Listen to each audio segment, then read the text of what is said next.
please hit that subscribe button. Hey, everybody. Better suited to win the Stanley Cup this season. If you are new to the channel, Washington Capitals, the Boston Bruins. Locked on and he scored! And we're live.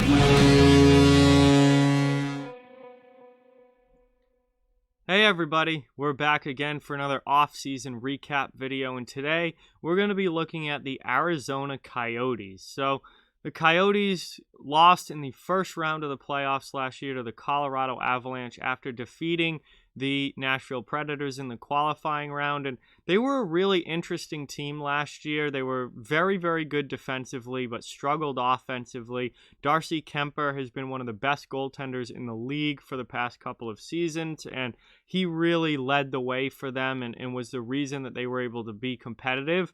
But then you look at their offseason this year, and there's been a lot of swapping of depth, but that's it. They haven't really made any big moves. They haven't really made a whole lot of changes, and it's weird because I'm a little confused as to what the Arizona Coyotes are trying to do and what they're trying to be. But before we fully get into it, I just ask that you please hit that subscribe button if you're new and give this video a thumbs up. Both of those things help out a ton and are very, very much appreciated. Let's take a look here at their moves this offseason, because it's been an interesting offseason for Arizona. You look at their additions, it's really the only notable additions are Tyler Pitlick, John Hayden, and Johan Larsson.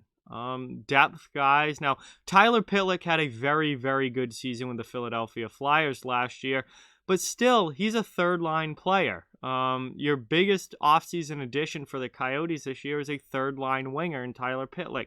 John Hayden and Johan Larsson, they'll probably compete for time on the fourth line, but they're depth players, just kind of playing at the bottom of the lineup. And then as far as subtractions go, obviously the biggest one is Taylor Hall not re-signing, and that really stings for Arizona because they gave up a lot to get Taylor Hall, and they had him for not even a full season, and then they lose in the first round of the playoffs, and he's gone. Just like that, gone. And it's like, well, what was the point then of bringing Taylor Hall in if you weren't even going to be able to make a run with him? And they gave up quite a bit to get him as well. So and that move, I think, in hindsight, was not a great one for Arizona. And then the rest are all just kind of depth forwards. Carl Soderberg, Brad Richardson, Michael Grabner bought out, Vinny Hinostroza not qualified. Those just kind of all depth forwards that the Arizona Coyotes have allowed to move on. So when you look at the Coyotes here, other than Taylor Hall obviously is a big loss, and they did not bring in anyone to replace him. You lose a top-line winger, you would think you're already a team that struggles to score. You lose your top-line winger, you'd think that they'd try and do something to bring in, some sort of scoring replacement, and they have not. They've just lost scoring, and then they've swapped depth guys. Pitlick, Hayden, Larsson come in.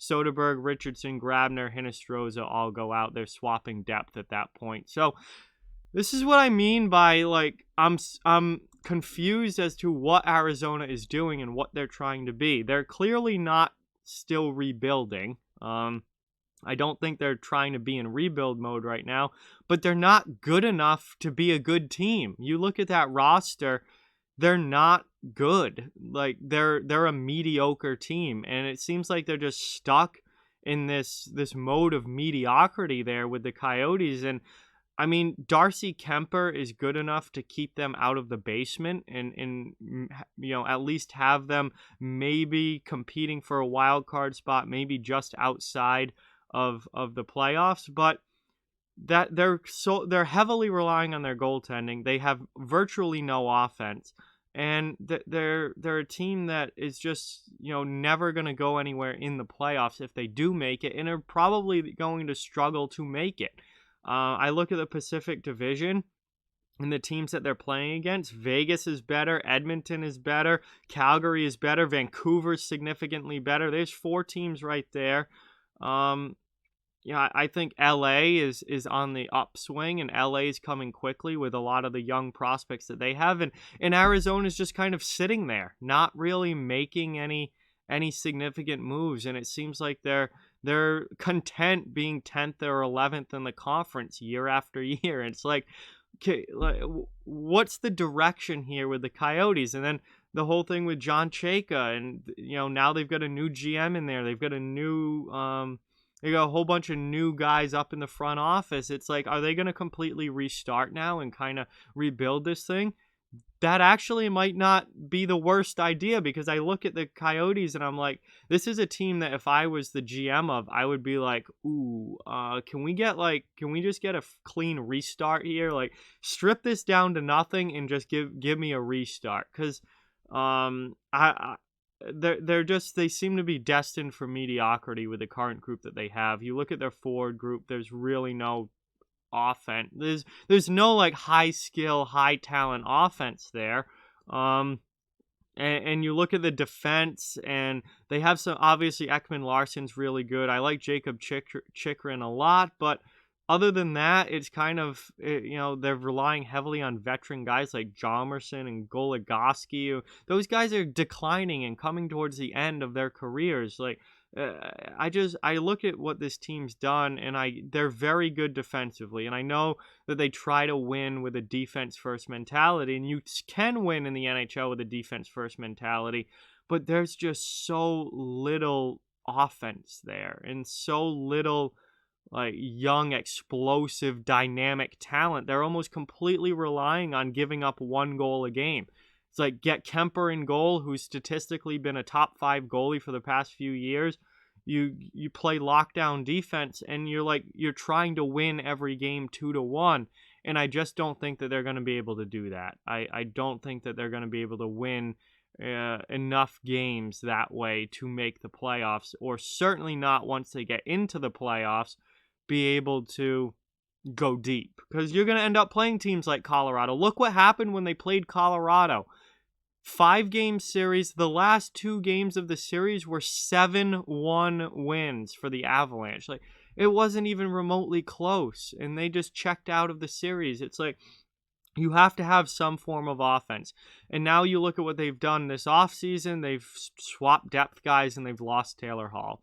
Like, are you going to make any attempt to get more scoring and get, you haven't replaced Hall. Are you just going to go into next season without a top line winger? Like, that seems like what they're doing. They're not going to have a top line winger to replace Hall. Phil Kessel stunk last year. Had like one of the worst seasons offensively of his career. He's not going to get any better. He's in his 30s now. He's not getting better. He's going to be declining. So, I'm confused as to what Arizona is trying to do. They might be better off just going into a rebuild here, and just going into rebuild mode and starting over with this new management group and this new GM and all of that, because whatever they've done up to this point has been nothing but mediocre, and I don't think they have the talent in the lineup or in their prospect pool to be anything other than mediocre.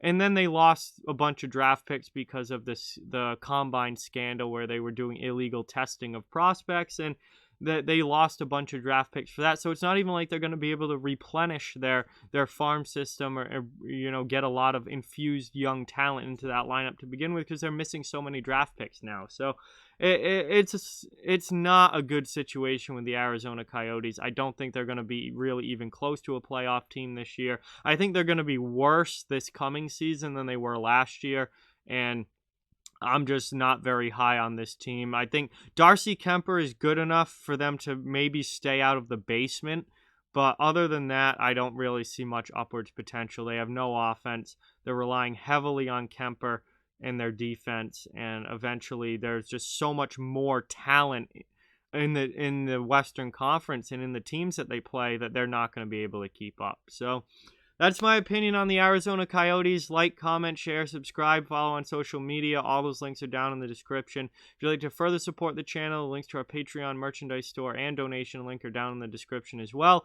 Keep spreading the word about this channel. Let's keep this thing growing. Thank you very much for watching. Hope you enjoyed the video, and I'll talk to you guys soon.